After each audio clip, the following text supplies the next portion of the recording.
Unless we are very sincere, we cannot cope with Maya. That is not possible. If you remain a servant of Maya, you cannot conquer over Maya. You must be a very sincere servant of Krishna, then you can come. Otherwise, you may dress yourself like anything, you are simply Maya's servant. Bhaktivinoda Thakur has sung one, Evta Kolir Chala. Here is another disciple of Koli. Nake tilak, golay mala. He has got tilak on the nose and mala, kanthi also. Sahaj bhajan kocche mamu sangale porer bal. And he has become a Vaishnava by illicit sex. Just like dressed like Rupa Goswami, lion cloth, and but 3 dozen women behind.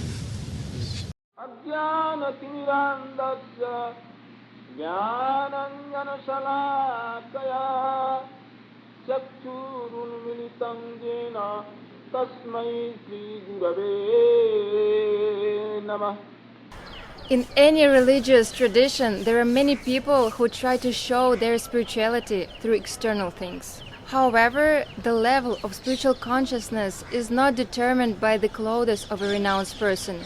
An actor on the stage can play a role of exalted sannyasi, but after that he changes his clothes and goes back to his wife and indulges in pleasures which are not acceptable for a sannyasi.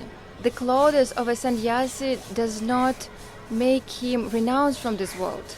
And the same way, tulasi mala on the neck of a person does not make a person a devotee of Krishna. A sentimental person may think that the most important thing is to buy a tulasi mala, and then Krishna will be obliged to pay attention to him. However, we cannot put a tulasi leaf on a meat and offer it to Krishna. Krishna loves cows, and this will be offense to Krishna and to Tulasi Devi. Similarly, we cannot sin and live our life as we please and hope for mercy of Krishna. In other words, neither tilak or kantimala can save us, because we are affected by the age of Kali. A person may be a part of a community of devotees, but in reality he might be a Kali Chela. Chela means disciple. We may be among the devotees, but be a disciple of Kali. Devotees to become devotee is not so cheap thing. Don't think that because you have got a tilak, you have become devotee. Why do you think like that? That Bhaktivinoda Thakur, you are Kolir Chala, Nake tilak, golay mala. Here is another follower of Koli. He has got tilak and mala.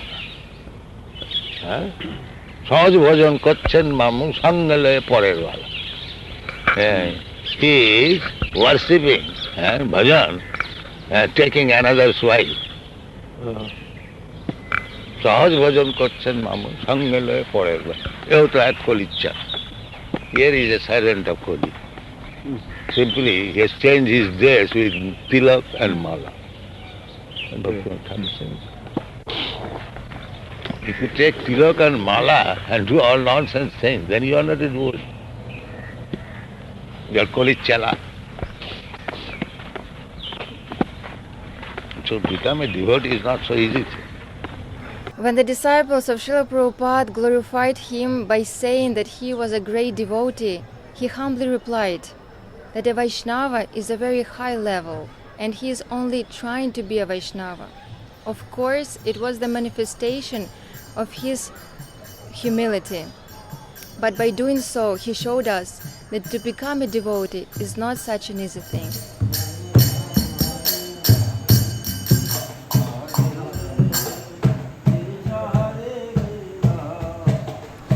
On the other hand, bhakti is an easy path, but it's not so easy to follow it. Srila Prabhupada used to say, to do bhakti, you should take beads and chant Hare Krishna, Krishna Krishna, Hare Hare, Hare Rāma, Rāma Rāma, Hare Hare. Nothing complicated, it's easy. But Srila Prabhupada said, it's not so easy to do it. We chant japa on the tulasi beads because Vrinda Devi is the goddess who gives blessings to achieve Krishna. We need her help. Without her, it's impossible to achieve anything in our spiritual life, because it's impossible to perform spiritual activities by material senses. But with her help, impossible becomes possible. When we offer food to Krishna, we put a tulasi leaf on it, because tulasi have a shakti to deliver this offering to Krishna in Golok. Krishna accepts this tulasi leaf and what is under it. In the same way, we chant our japa on the tulasi beads, and Tulasi Devi delivers our calling to Krishna. We live in her forest, Vrindavana, and by her grace, Krishna can turn his attention to us. Krishna accepts Tulasi's love for him, and at the same time the service of those on whom Tulasi, Vrinda Devi, showers her mercy. Therefore, in Vraja you can see how the Vaishnavas love Tulasi and render respect to her, because she leads to Krishna.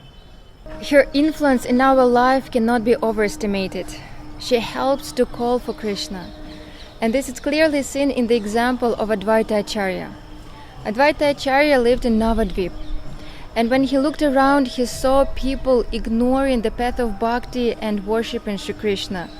And then he swore that he will call out for Krishna to come to this earth. And to do this, he asked the help of Tulasi Devi. Advaita Acharya remembered the verse from the Gautamiya Tantra, which says, Shri Krishna, who is extremely kind to his devotees, is ready to give himself to anyone who offers him just a leaf of tulasi and a handful of water.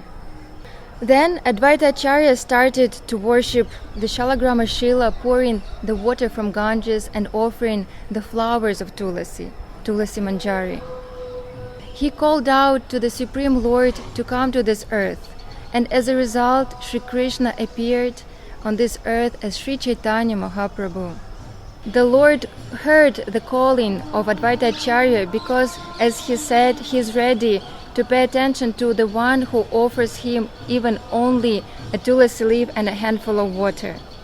Advaita is called Acharya because by his example he shows in which way we can attract Krishna.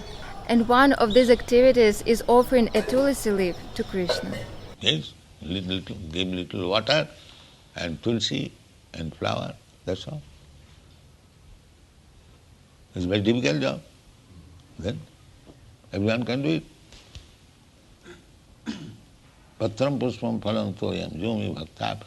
No, simply, there is Advaita Prabhu, he simply offered Ganga Jal and Tulsi to please the Lord to come. Chaitanya Mahaprabhu came. There is no difficulty at all. Because we simply misuse our intelligence, misuse our opportunity, there is trouble. Otherwise there is no difficulty. What is the difficulty? Tulsi Patra you can have, and little water